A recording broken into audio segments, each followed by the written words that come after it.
जय हिंद साथियों, आज हम पढ़ने वाले हैं चार्टर। ठीक है। भारत का संवैधानिक विकास चल रहा था हमारा, जिसके अंतर्गत हमने रेगुलेटिंग एक्ट और पिट्स अधिनियम पढ़ चुके थे। ठीक है। आज हम पढ़ेंगे ईस्ट इंडिया कंपनी के अधीन ही जो भारत का संवैधानिक विकास चल रहा है, उसमें हम 4 चार्टर पढ़ेंगे। ठीक है। अब देखो, 4 चार्टर लाया किस लिए गया था। चार्टर का काम ये था कि जो ईस्ट इंडिया कंपनी भारत में व्यापार और राजनीति कर रही थी, उसके व्यापार को 20 वर्षों के लिए बढ़ा दिया गया था, यानी कि उसके कार्यकाल को 20 वर्षों के लिए बढ़ा दिया गया था। ठीक है। अब इसको याद कैसे रखा जाएगा। देखो, चार्टर नंबर फर्स्ट कहते हैं जिसको, यानी कि प्रथम चार्टर कब लगाया गया। एक तो इम्पोर्टेंट फैक्ट ये हो गया, यदि इनको सबको जोड़ा जाए तो कितना आता है 20। तो 20 वर्षों के लिए कंपनी का शासन बढ़ा दिया गया। तो वो चार्टर कौन सा है, 1793 का, ये याद रहेगा। ठीक है। अब 20 से हमें वॉइस मिल रही है फीस।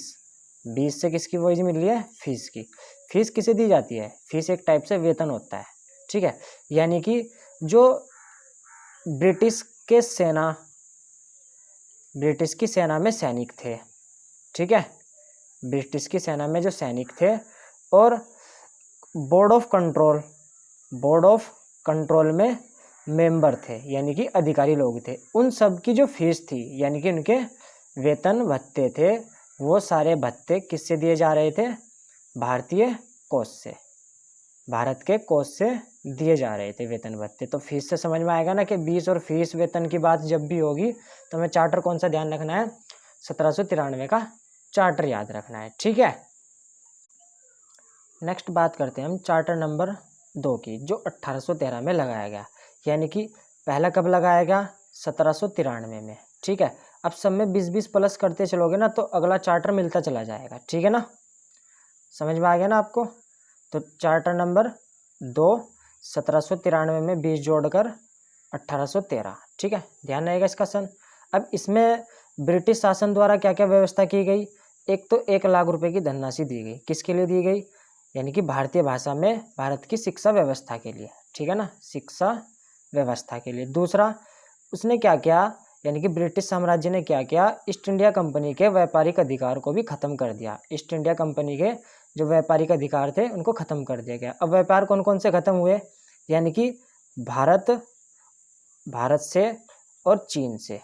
ठीक है, इन 2 देशों से अधिकार खत्म हो गए। अधिकार क्या क्या, अधिकार में और इनके व्यापार में जो व्यापारिक अधिकार थे, व्यापारिक अधिकार में एक तो चाय और अफीम, ये 2 व्यापार भारत के साथ रह गए थे। ठीक है। कौन कौन से, चाय और अफीम की खेती के जो व्यापार थे वो केवल ईस्ट इंडिया कंपनी के भारत के साथ चल रहे थे। ये व्यापार में उन्होंने छोड़ दिया था अभी। ठीक है। लेकिन चाइना के साथ इनके व्यापार जुगतू रहे, यानी कि उसके साथ कंटिन्यू इनके संबंध व्यापारिक चलते रहे। ठीक है, इतना समझ में आया। और जो ईसाई मशीनरी आई थी उनको क्या किया गया, ईसाई धर्म का प्रचार प्रसार करने के लिए छूट दे दी गई इस अधिनियम के द्वारा। तो मेन चीज याद करने के लिए क्या है इसमें, देखो ट्रिक से याद हो जाएगा। ये केवल एकमात्र ऐसा चार्टर होगा जिसके अंतर्गत एक एक के 2 आएंगे। एक तो काम क्या हुआ, 1 लाख की धनराशि दी गई। तो 1 लाख की धनराशि किस चार्टर में दी गई, 1813 के चार्टर में। ठीक है। व्यापारिक अधिकार इस चार्टर में खत्म कर दिए गए। और ईसाई, यानी कि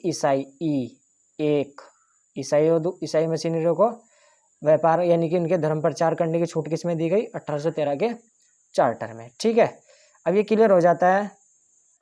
देखो, अब फिर से दोबारा से इसमें ऐड करेंगे।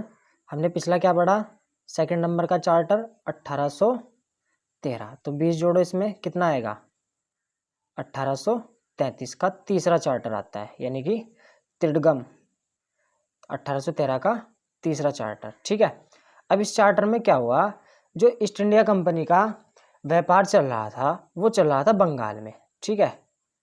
तो इस चार्टर के आते ही इनका अधिकार बंगाल से खत्म कर दिया गया, यानी कि जो कानून बंगाल के लिए बन रहे थे वो अब कानून पूरे भारत के लिए बनने लगे, यानी कि पूरे भारत पर शासन हो गया। ठीक है, इसके द्वारा पूरे भारत पर कानून बनने लगे। तो उसके द्वारा हुआ क्या, जो बंगाल का गवर्नर जनरल था, गवर्नर जनरल ऑफ बंगाल, वो पद तो खत्म कर दिया गया।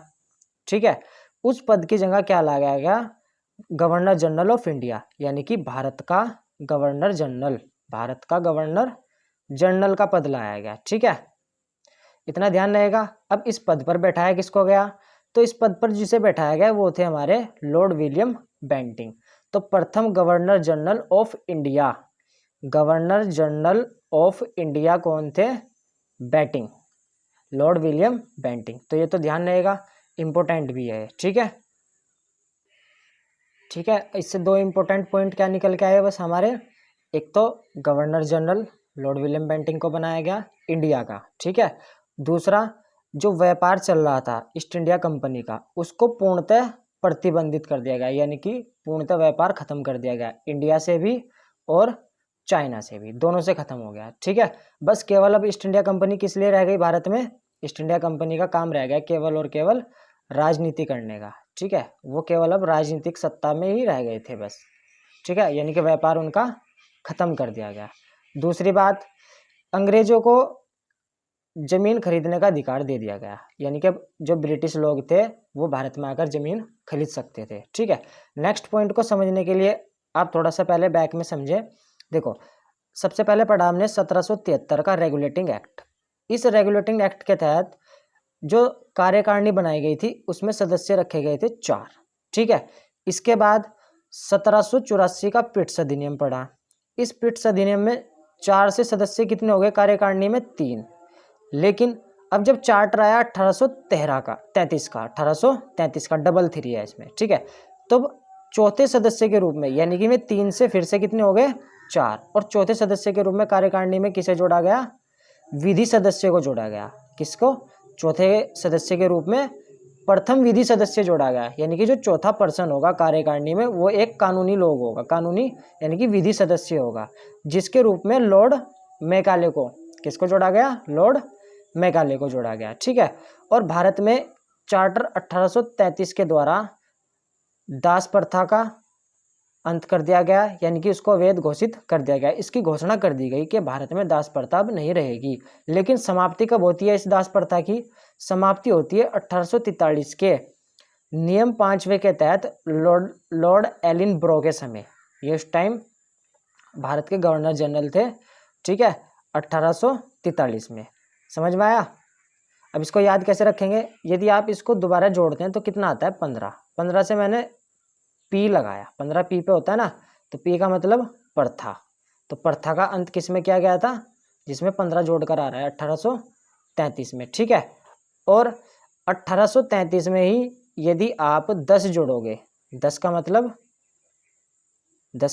दास है, और 10 जोड़ते ही 1843 हो जाएगा। यानी कि दास प्रथा का अंत कब हुआ, जब 10 जोड़ा हमने 1833 में, तो किस में 1843 आएगा। तो 1843 में लॉर्ड एलिनबरो के समय भारत से दास प्रथा का अंत हो जाता है। ठीक है, इसी के द्वारा नियुक्ति सिद्धांत का मापदंड अपनाया गया, यानी कि जो नौकरियां मिलेंगी वो अब उपयोगिता के आधार पर मिलनी शुरू हो जाएंगी भारत में। ठीक है, अर्थात हम कह सकते हैं कि सरकारी नौकरी में योग्यता का सिद्धांत अपनाया गया। ठीक है, इसके लिए भारत में परीक्षा देने के लिए एक सबसे शुरू में वो शायद रविंद्रनाथ टैगोर के बड़े भाई सत्येंद्र नाथ टैगोर थे। कौन थे, सत्येंद्र नाथ टैगोर। एक बार आप चेक कर लेंगे। ठीक है, समझ में आया ना। सत्येंद्र नाथ टैगोर द्वारा पहली बार नियुक्ति सिद्धांत के मापदंड के अनुसार परीक्षा दी गई थी पीसीएस की। ठीक है, ये ध्यान रहेगा। नेक्स्ट चार्टर और अंतिम चार्टर नंबर 4 जो 1853 में आया। देखो, अब सबसे शुरू का कब था, 1793 में। ठीक है, अब चौथे चार्टर पे है, यानी कि 20 चौक 80, जोड़ो इसमें 80, कितना बैठेगा, 3, सॉरी तीसरा है ना, 60 जोड़ना पड़ेगा। 60 जोड़ेंगे तो कितना आएगा, 5 1 8, यानी कि पहले से चौथे पे आ रहे हैं तो 3 जोड़ेंगे ना, यानी कि 60 जोड़ देंगे। ठीक है, जैसे 60 जोड़ेंगे तो 1853 का चार्टर आ जाता है। अब इस चार्टर के द्वारा यदि मैं इन सबको जोड़ूं नंबरों को तो कितना आता है, 17। 17 से मतलब खतरा। अब खतरा को रिलेट करना है हमने खुली प्रतियोगिता से, यानी कि 1853 के चार्टर में खुली प्रतियोगिता की बात की गई, और यह चार्टर अंतिम चार्टर था। चौथा चार्टर कौन सा था, अंतिम चार्टर। और इस चार्टर में ही लेफ्टिनेंट गवर्नर जनरल का पद सृजित किया गया। किसका, लेफ्टिनेंट गवर्नर जनरल का पद। तो इतनी बातें आपको ध्यान रहेंगी, इम्पोर्टेंट फैक्ट्स थे। ठीक है, तो फिर मिलेंगे हम नेक्स्ट वीडियो में, जिसमें हम पढ़ेंगे ब्रिटिश क्राउन के अधीन भारत का संवैधानिक विकास। ठीक है, आज के लिए इतना ही। यदि आपको वीडियो अच्छी लगे तो प्लीज़ लाइक कर दिया करें, और जो न्यू है वो क्या करें, सब्सक्राइब कर ले चैनल को, ताकि जो अगली वीडियो आए सबसे पहले नोटिफिकेशन पहुंच सके आपके पास। और वीडियो को अपने साथी के साथ प्लीज़ शेयर कर दिया करें। तो आज के लिए इतना ही। जय हिंद, जय भारत।